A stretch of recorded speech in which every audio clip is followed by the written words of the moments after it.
kita tuliskan itu sudah tercantum di sini. Ya. Bismillah.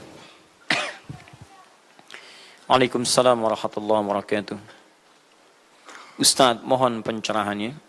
Ini sudah cerah situasi, cuaca sudah bagus. Mengenai peringatan Maulid Nabi Muhammad SAW, apa hukumnya? Dan bagaimana kalau umat Islam memperingatinya? Terima kasih atas pencerahannya. Waalaikumsalam warahmatullahi wabarakatuh. Baik, saya ingin kita paham dulu akar persoalannya. Al-Quran, surah ke-61, ayat yang ke-6, paling kiri sebelah atas. Quran, surah kedua Al-Baqarah, ayat 129, paling kiri sebelah atas. Kemudian Al-Quran, surah Yunus 10, ayat 57 sampai 58. Ditutup dengan At-Taubah di dua ayat terakhir. Taib.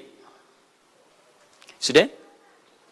Sekarang saya ingin coba kita membiasakan dulu untuk menilai sesuatu dengan penilaian secara ilmiah yang bersumber pada dalil-dalil yang ada. Tidak sekedar menganalogikan dan main tebak-tebakan. Itu nggak baik dalam menyimpulkan hukum. Ya. Bismillah. Sekarang secara akademis, secara ilmiah, membahas sesuatu oleh para ulama diposisikan dulu, dispesialisasikan dulu dalam bentuk ta'rif namanya, definisi. Jadi kalau Anda ingin membahas sesuatu, kita harus sepakat dengan definisinya dulu. Ya, disebut dengan ta'rif. Ta'rif ini harus punya sifat jami' mani'. Jami menghimpun semua unsur yang akan didefinisikan. Mani mengeluarkan segala hal yang tidak terkait dengan definisi. Sehingga pembahasan kita akan fokus pada hal yang akan dibincangkan. Awas hati-hati. Kita ingin berbicara tentang sesuatu, tapi kita tidak sepakat dengan definisinya. Bagaimana bisa menyimpulkan hukumnya? Dan kelemahan orang-orang sekarang, ketika berbicara hukum, dia tidak tahu apa yang dibincangkan. Sekarang misal, kita akan bertanya tentang maulid. Apa hukumnya maulid? Kita harus sepakati dulu apa itu maulid. Awas, ini penting ini. Banyak masalah yang muncul sekarang tapi tidak disepakati tentang ini. Banyak orang bahas tentang hukum musik. Hukum musik begini-begini. Begitu saya tanya apa itu musik, bingung dia jawab. Apa itu musik? Anda mesti sepakat dulu musik itu apa. Di zaman Nabi apa yang disebut dengan musik. Zaman sekarang apa yang disebut dengan musik. Ketika Nabi menyampaikan hukum musik, apa yang dimaksudkan oleh musik di situ. Kalau antum paham tentang definisinya, maka keluarkan turunan hukumnya. Maka lebih mengerti di situ. Nah sekarang maulid, apa itu maulid? Sekarang begini, maulid atau maulud? Mana yang benar? Bukan Allahu a'lam, harus dicari kita. Mana maulid atau maulud? Antum sibuk menilai, ini maulid tidak benar. Oh, jadi yang benar maulud. Maulud juga tidak benar. Masya Allah. Apa maulid, apa maulud? Baik, lihat. Kalau disebutkan maulid, itu waktu kelahiran. Waktu kelahiran. Awas hati-hati nih ya, hati-hati. Ada kemarin saya lihat tulisan begitu bersemangat, Masya Allah. Panjang-panjang nulis, ternyata salah paham. Pahamnya salah. Ya. Maulid itu ulang tahun. Bukan. Bukan ulang tahun maulid itu. Bukan ulang tahun, bukan peringatan ulang tahun maulid itu. Ingat baik-baik. Kalau pakai peringatan itu pakai Eid. Eid, Eidul Milad. Ya, hari kelahiran, peringatan hari kelahiran, ulang tahun. Tapi kalau cuma maulid itu waktu kelahirannya. Awas hati-hati ya, hati-hati dalam memahami sesuatu. Kita masih detil dan jeli dalam memahaminya. Jadi kalau disebutkan maulid itu waktu kelahirannya.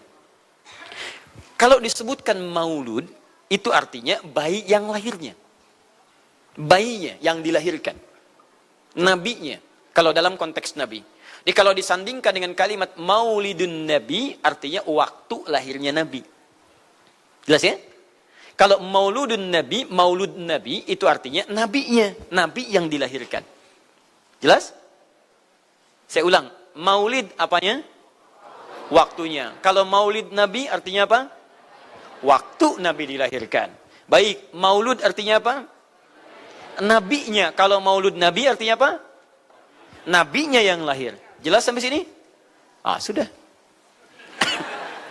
Ya, selesai pembahasan secara bahasanya.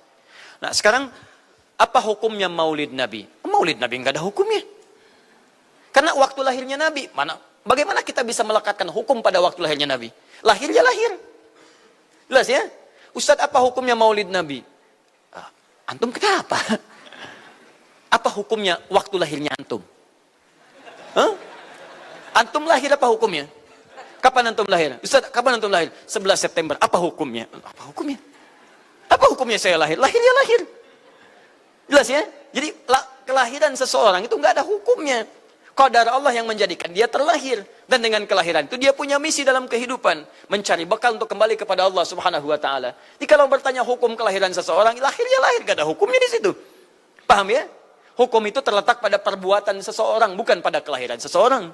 Ketika dia berbuat dengan aspek kesadarannya, maka muncul hukum di situ. Awas, antum pun mesti belajar tentang hukum. Jangan salah menyebutkan hukum. Hukum terletak pada perbuatan, bukan pada benda, dan bukan terletak pada waktu. Jadi ketika ada perbuatan melekat pada benda dan waktu itu, maka muncul hukum. Apa hukum gelas? Halo? Tidak ada hukumnya. Tapi kalau menyebutkan apa hukum gelas yang menampung kemudian barang yang haram yang digunakan gelas ini melakukan perbuatan haram, baru muncul haram. Apa hukumnya gelas yang digunakan untuk melempar orang lain? Haram hukumnya. Apa hukumnya gelas yang digunakan menampung air minum untuk diminum dalam keadaan yang sehat? Sunnah hukumnya. Jelas ya? Apa hukumnya golok? Golok digunakan apa? Kalau digunakan menyembelih hewan kurban, maka jadi sunnah hukumnya. Kalau golok digunakan untuk menyakiti orang lain, mengancam. Siapa nama kamu? Masya Allah pakai golok. Ya, hati-hati. Nah itu haram hukumnya. Jadi benda terletak kepada, maaf, perbuatan yang melekat kepadanya. Apa hukumnya hari kelahiran? Hari kelahiran gak ada hukumnya. Yang melekat hukum itu bagaimana menyikapi hari kelahiran itu. Itu poinnya. Paham ya? Ketika ada perbuatan melekat kepadanya, maka di situ ada hukum. Maulud itu bayinya, berarti nabinya. Apa hukum maulud? Apa hukumnya nabi? Nabi yang lahir gak ada hukumnya. Jadi kalau Anda menolak maulud dengan pengertian seperti ini, maka Anda keluar dari Islam. Kalau dalam hukum seperti ini, saya menentang maulid Nabi, berarti Anda menentang kelahiran Nabi SAW. Saya menentang maulud Nabi, berarti Anda berhadapan dengan Nabi, Anda musuh Nabi. Jadi kalau Anda dimaksudkan dengan kata maulud dan maulid, Anda tidak bisa menentangnya, bisanya menerima. Saya menerima. Menerima. Kenapa? Karena dalam pengertian bahasa, maulid itu artinya waktu kelahiran. Maulud artinya nabinya. Jangankan saya, siapa saya dibandingkan Nabi Isa alaihissalam? Nabi Isa itu hidup 600 tahun sebelum Nabi Muhammad SAW dilahirkan. Nabinya belum ada. Nabi Isa sudah ada. Tiba-tiba, umatnya menduga, Nabi terakhir itu Nabi Isa. Karena Nabi Isa punya sifat yang mirip di ramalan kitab, yang mengatakan Nabi terakhir itu punya sifat baik dengan masyarakat lingkungan sosialnya. Dan Nabi Isa itu lembut luar biasa. Jangankan pada manusia, pada hewan pun itu lembutnya luar biasa.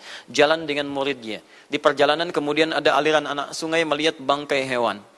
Sudah jadi bangkai, baunya luar biasa. Kata muridnya, guru, bau sekali bangkai ini. Kata Nabi Isa alaihi salam, Al-Masih, yang disebut oleh sementara orang dengan Yesus, itu Nabi, bukan Tuhan. Nabi beliau mengatakan, kata Nabi Isa, perhatikan, begitu putih sekali dan bersih giginya. Kata muridnya, Tuan Guru, kenapa Anda mengatakan demikian? Kata Nabi Isa, karena manusia hanya akan menyampaikan apa yang ada dalam benak pikirannya. Jadi kalau pikiran Anda kotor, Anda akan melihat bangkainya saja. Tapi kalau pikiran kita baik, kita akan mencari yang terbaik dari hewan itu. Bukankah dia ciptaan Allah? Bukankah dalam setiap ciptaan ada hikmah dan kebaikan? Perhatikan bagaimana putih bersih giginya. Jadi kalau bangkai saja bisa menjaga kebersihan gigi, kenapa kamu yang masih hidup tidak mesti? Ya minimal, kamu jaga perasaan. Minimal jaga perasaan, kan? Tapi itulah luar biasa. Di sini sering diambil hikmah bahwa teko akan mengeluarkan isi tekonya. Isinya kopi, keluar kopi. Isinya air bening, keluar bening. Isinya susu, keluar susu. Demikian juga kita. Bayangkan, Nabi Isa bukan hanya pada manusia. Pada hewan yang telah jadi bangkai pun, itu mohon maaf, kalimatnya dan sikapnya begitu indah, luar biasa. Maka diduga oleh kaumnya itu Nabi dan Rasul yang terakhir. Saat mendengar kalimat itu, kata Nabi Isa, bukan saya. Nabi terakhir punya sifat sama seperti saya dalam hubungan dengan makhluk. Jadi bukan cuma dengan manusia, dengan hewan, jangan sakiti. Kalaupun menyembelih, jangan sakiti hewannya. Makanya Nabi ini akan memberikan isyarat-isyarat yang sangat indah. Masya Allah. Pada tumbuhan, dia jaga. Tapi Nabi yang terakhir ini punya keunggulan yang tidak bisa disaingi oleh Nabi-Nabi lainnya. Apa itu? Ibu bapak sekalian, tingkat kedekatannya dengan Allah luar biasa. Ibadahnya luar biasa. Dalam bahasa Arab, tingkat kebaikan yang terkait dengan makhluk secara sosial, itu kalau satu kebaikannya disebut dengan Mahmud. Tapi kalau banyak kebaikannya disebut dengan Muhammad. Muhammad. Tapi kalau hubungan dengan Allah, ya dengan Khalik, Kalau punya tingkat hubungan yang baik, satu sisi saja disebut hamid namanya, hamid. Antum rajin tahajud, tapi belum konsisten puasa sunnah, maka antum namanya hamid. Perempuannya hamidah. Misal ada perempuan namanya Wanda, pakai hamidah, Wanda hamidah. Ya, itu artinya yang dekat dengan Allah. Jadi kalau ada yang namanya Wanda hamidah, jauh dari Allah. Ya, kemudian pendapatnya menyimpang dari ketentuan Allah, masih diingatkan. Anda hamidah, Anda dekat dengan Allah, maka tidak layak mengeluarkan statement yang tidak sesuai dengan hukum-hukum Allah Subhanahu Wa Taala. Ya, hamid, awas, hamid, nama Anda hamid. Misal namanya Fahmi, Masya Allah, Hamid Fahmi Zarkashi, Masya Allah. Itu artinya hubungan dekat dengan Allah Subhanahu Wa Taala. Perempuannya Hamid, laki-lakinya Hamid, perempuannya Hamidah, Masya Allah. Paham sampai sini? Kalau bentuk superlatif, banyak ibadahnya, tahajudnya, sedekahnya, puasanya, segalanya, maka Masya Allah berubah kalimatnya. Dari kata Hamid jadi Ahmad. Ahmad. Maka Nabi Isa tidak menyebutkan kalimat Muhammad, tapi menyebutkan kalimat Ahmad. Karena kalau disebutkan kalimat Muhammad, nilainya serupa dengan beliau. Punya nilai kebaikan yang sama. Nabi Isa baik pada hewan, Nabi Muhammad baik pada hewan. Kata Nabi, lihat, kalau Nabi Isa sudah jadi bangkai, Nabi Muhammad ketika hewan akan disembelih pun, disembelih, kata Nabi jangan sakiti dalam penyembelihannya. Tajamkan dulu pisaunya. Ketika menyembelih, jangan lakukan berkali-kali. Kata Nabi, tajamkan, begitu andu kemudian sembelih, seketika selesai. Cari urat yang membuat cepat darahnya keluar. Nabi itu. Dan dalam menajamkan itu, antum jangan memperlihatkan depan hewannya. Tidak boleh. Kandidat selanjutnya, siap-siap ya. Masya Allah, tidak boleh. Awas saat kurban tuh. Kadang suka lupa antum tuh. Ya di bawah sini, ini masih begini-begini tuh. Itu menyakiti hewan secara psikologis. Nggak boleh, nggak boleh. Ya, awas. Ya, tayyib. Tumbuhan, lihat. Tumbuhan. Nggak boleh dalam keadaan perang. Perang itu kan luar biasa dahsyat. Emosi memuncak, segalanya ada. Tapi Nabi katakan, jangan rusak tanaman. Dahsyat, cuma dalam Islam. Itu yang 212 tahun lalu itu, Masya Allah, nggak ada yang nginjak rumput, nggak injak macam-macam. Ya, itu yang kameramen yang nginjak rumput tuh. Ya, kameramen nginjak rumput tuh. Yang kameramen begitu diinjak, dimunculkan di media gitu kan. Wah, tapi lihat betapa rapi, bersih. Itulah Islam. Tapi jangan cuma 212 saja. Ya, 312, 412, 484 dan sebagainya. Jadi, semua yang ada setiap hari kita jaga. Ada tumbuhan, jaga. Yang praktekkan negara lain. Di New Zealand ada tumbuhan, antum sedang ngidam, papa pengen daun itu, tunggu sampai jatuh. Nggak bisa diambil. Begitu diambil, denda. Padahal yang punya teorinya Islam. Tapi hubungan dengan Allahnya itu bukan Muhammad, tapi Ahmad. Makanya Nabi Isa mengatakan, wa mubasysyara bi rasulin ya'ti min ba'di ismuhu Ahmad. Saya kasih kabar gembira. Rasul terakhir bukan saya, tapi seseorang yang nilai ibadahnya lebih daripada saya. Jaminan surganya sudah ada, bahkan turun surah kepadanya, inna a'tainakal kautsar. Dirinya dijaga dari kesalahan, maksum, sifatnya luar biasa baik, tapi itu tidak menghentikan dia untuk mendekat kepada Allah dengan sifat yang luar biasa. Kata Sayyidah Aisyah di Al-Bukhari, nomor hadis 2010 sampai 2012, ya Rasulullah, alam takun ma'suban, alam takun madmunan, lima hakadha. Kenapa sampai bengkak-bengkak begini Anda tahajud? Bukankah Anda dijamin masuk surga? Dijaga dari kesalahan. Apa kata Nabi? Afala akunu abdan syakura. Apa aku nggak boleh jadi hamba yang bersyukur kepada nikmatnya Allah Subhanahu wa taala. Tahajudnya sampai bengkak. Nabi, Rasul, ahli surga, dijaga dari kesalahan, tidak ada hisabnya, masih mau tahajud sampai bengkak kakinya. Ditanya oleh istrinya, kenapa sampai begini? Kata beliau, ringan saja. Nggak boleh aku bersyukur. Masya Allah, ada orang Nabi bukan, Rasul bukan, surga belum ada jaminan, amal berantakan, hisab menegangkan. Masya Allah, bangun mata bengkak, kaki biasa. Tahajud tidak subuh lewat. Ini Masya Allah. Cita-cita surga Firdaus. Luar biasa. Makanya Nabi Isa mengatakan Ahmad bukan Muhammad. Dan ini bukan isyarat Nabi baru. Karena nama yang melekat pada Nabi terakhir semuanya sifat. Bukan nama zat. Ini bukan melegalkan ada seorang bernama Nabi baru datang kemudian namanya Ahmad. Bukan. Kata Nabi, saya Nabi terakhir. La Nabi ya ba'di, nggak ada Nabi setelah saya. Jadi nggak ada istilah Ahmadi. Pengikut Ahmad nggak ada. Ya, dalam arti pengikut Nabi Muhammad sallallahu alaihi wasallam. Yang jadi clue persoalan kita terkait dengan pertanyaan ini, Anda bisa bayangkan, Nabi Isa 600 tahun sebelum lahirnya Nabi Muhammad sallallahu alaihi wasallam. Perhatikan, ikutan bahagia dengan kelahiran Nabi, sampai kebahagiaannya diungkapkan pada umatnya. Saya kasih kabar gembira ya, nggak mungkin orang kasih kabar gembira perasaannya sedih. Kenapa saya kasih kabar gembira? Nggak ada. Kasih kabar gembira itu dalam keadaan bahagia hatinya. Kalaupun menangis, tangisan kebahagiaan. Anda bisa bayangkan, Nabi, Rasul, mukjizatnya hebat. Sekali usap, penyakit sembuh. Menghidupkan orang mati, keduanya dengan izin Allah subhanahu wa ta'ala. Bahagia dengan kelahiran Rasul sallallahu alaihi wasallam.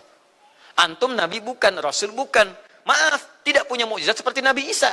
Mayat dipanggil-panggil nggak bangun, diusap penyakit makin sakit. Tuh, lalu antum tidak bahagia dengan kelahiran Nabi, antum siapa? Nabi Isa aja bahagia, masa antum bukan Nabi tidak bahagia?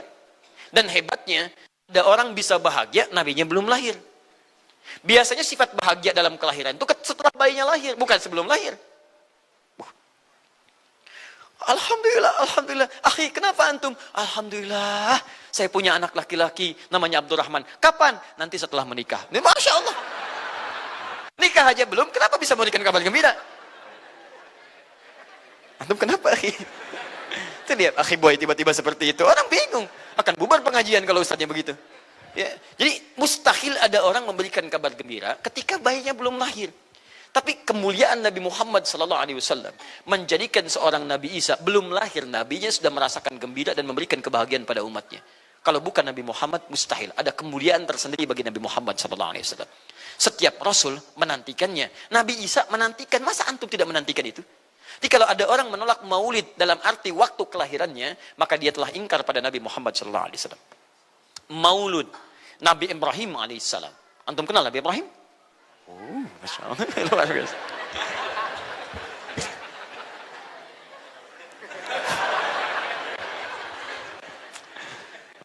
Dimanapun Anda berada, memang hari ini banyak orang berkumpul di Monas untuk bermunajat kepada Allah. Tapi tidak harus menjadikan kita menjadi tidak fokus. Di sini ada yang kenal Nabi Ibrahim. Alhamdulillah. Nabi Ibrahim, Nabi Ismail alaihi wassalam, keduanya meninggikan bangunan Ka'bah. Setelah selesai bangunan Ka'bah ditinggikan, keduanya berdoa di samping Ka'bah. Apa doanya? Doa maulud. Lahirnya, bayinya. Nabi terakhir yang lahir di samping Ka'bah, yang ditinggikan oleh keduanya. Ya. Wa idh yarfa'u Ibrahimul qawa'ida minal baiti wa Ismail, ayat 127-nya. Setelah selesai meninggikan bangunan pondasi Ka'bah ini, keduanya berdoa di samping Ka'bah. Di antara doanya ayat 129-nya. Rabbana wab'ath fihim rasulan minhum yatlu 'alaihim ayatika wa yu'allimuhumul kitab wal hikmah wa yuzakkihim innaka antal azizul hakim. Ya Allah, mohon utus seorang rasul dari kalangan mereka di tempat ini yang lahir di sekitaran ini. Jadi ada rasul yang lahir di dekat sekitaran Ka'bah.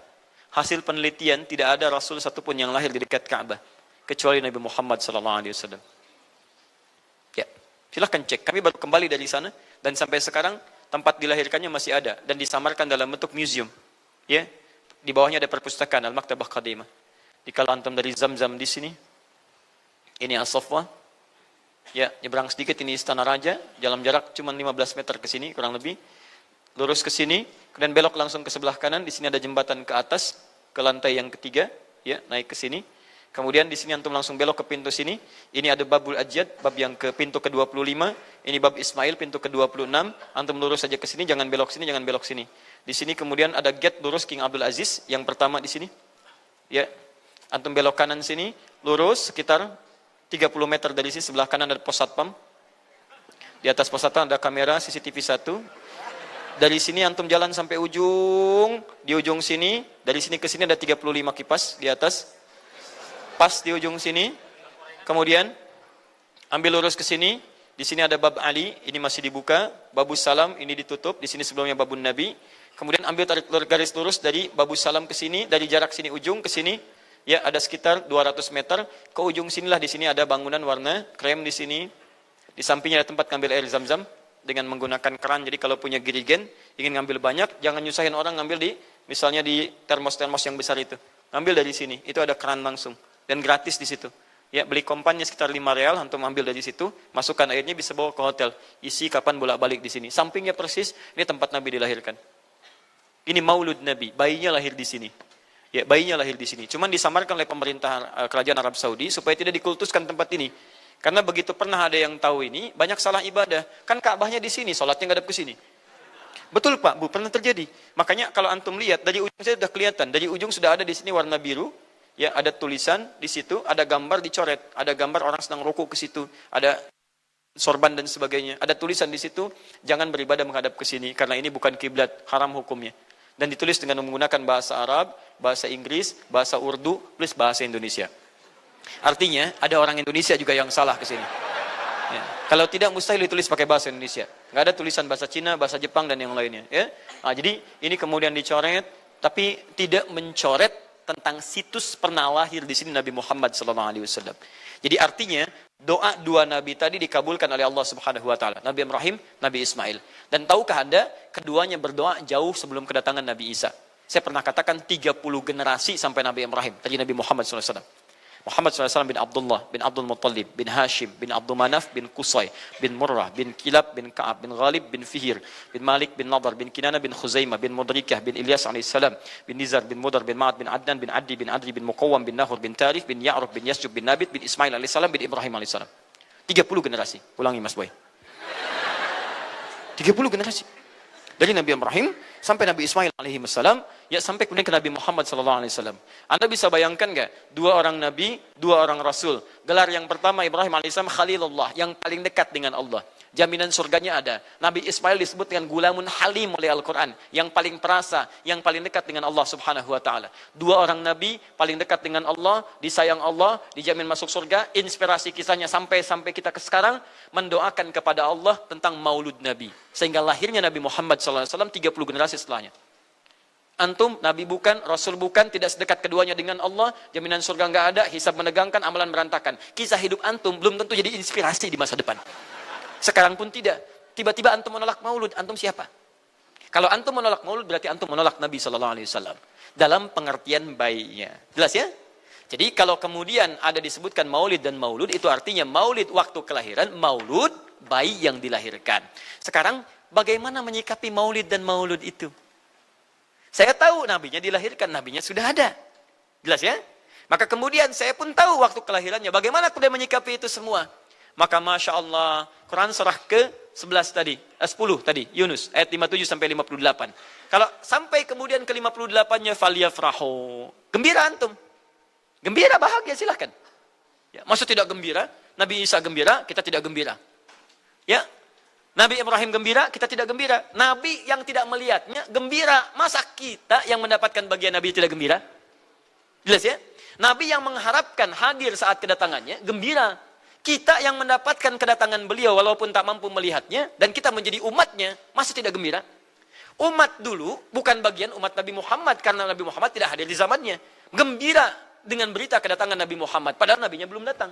Masa kita yang jadi umatnya, yang nabinya telah kemudian kita dapati, walaupun tidak melihatnya, masa kita tidak ikutan gembira? Maka pertama kita mesti gembira. Maka yang kedua, bagaimana mengekspresikan kegembiraan itu?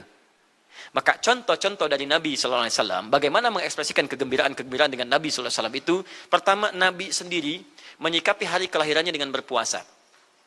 Di hari Senin. Jelas ya? Ini bagi Nabi sendiri pribadinya. Nanti jadi hukum untuk kita. Maaf saya akan tafsirkan lebih luas karena ini jadi hukum-hukum turunan.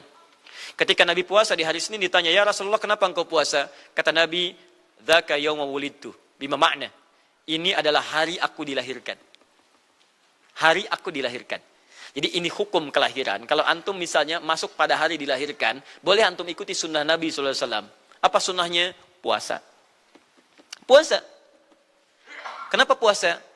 Nabi SAW mencontohkan puasa. Hari Senin beliau puasa. Ketika antum puasa Senin, bukan cuma puasa sunnah, tapi ada nilai di situ.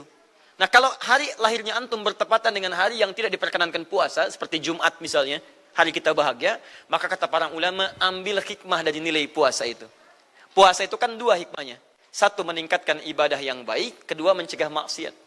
Silahkan cek, bukankah saat puasa ibadah antum meningkat? Silahkan cek, saat puasa. Jangankan yang fardu, yang sunnah dikejar kan? Jangankan koran yang dibaca, Al-Quran dibolak-balik. Maksiat ditekan, tidak ada orang puasa maksiat. Tidak ada. Ya, bahkan pelaku maksiat pun saat puasa, libur maksiatnya. Minimal takut batal puasanya. Jangankan maksiat, maaf, mencela orang pun dia tahan. Berdusta dia tahan. Jam 5 bu, tinggal 1 jam mau buka. Dicela orang habis-habisan. Oh, nggak balas dia. Kenapa nggak balas? Kan biasanya antum keras. Habis maghrib. Oh, habis maghrib. Luar biasa. Habis maghrib tuh. Begitu maghrib lupa. Habis maghrib lupa. Ya, kenapa? Dia jaga. Jadi hikmah orang puasa itu kalau sudah puasa, ibadahnya meningkat, maksiatnya hilang. Jadi kalau antum ikut rajin puasa, ibadah tidak meningkat, maksiatnya tetap ada. Ada yang salah dengan puasa antum. Makanya ketika datang hari kelahiran, sebetulnya yang paling tepat, kalau antum bertepatan dengan waktu-waktu sunnah puasa, antum puasa. Senin, antum puasa. Tapi kalau tidak bertepatan dengan waktu itu, hikmah puasa yang antum ambil. Antum koreksi diri sampai dengan hari kelahiran itu, berapa banyak ibadah sudah antum kumpulkan, berapa maksiat antum harus tangisi. Itu hikmah terbesarnya. Bukan rame-rame. Tiup lilinnya. Masya Allah, lilin ditiup, maksiat terus muncul. Apa faedahnya? Kasihan lilin tuh, udah dibakar, ditiup. Dengan antum yang salah. Paham ya, teman-teman sekalian? Nah, sekarang bagaimana para sahabat menyikapi kelahiran Nabi SAW, kedatangan Nabi SAW, dan menyikapi keberadaan Nabi SAW. Bukan cuma lahirnya, tapi setiap kedatangannya. Nabi datang dari Madinah, dari Mekah ke Madinah disambut oleh para sahabat yang ada di sana. Nabi datang dengan perang Tabuk, dari perang Tabuk disambut oleh para sahabat di sana. Tala al-badru alaina min thaniyatil wada'i, wajaba syukru alaina bada'alillahi da'i. Masya Allah, disambut dengan madid. Bukti kesenangan mereka kepada Nabi SAW. Ada yang memuji Nabi SAW seperti Hasan bin Thabit. Buat puisi-puisi memuji Nabi.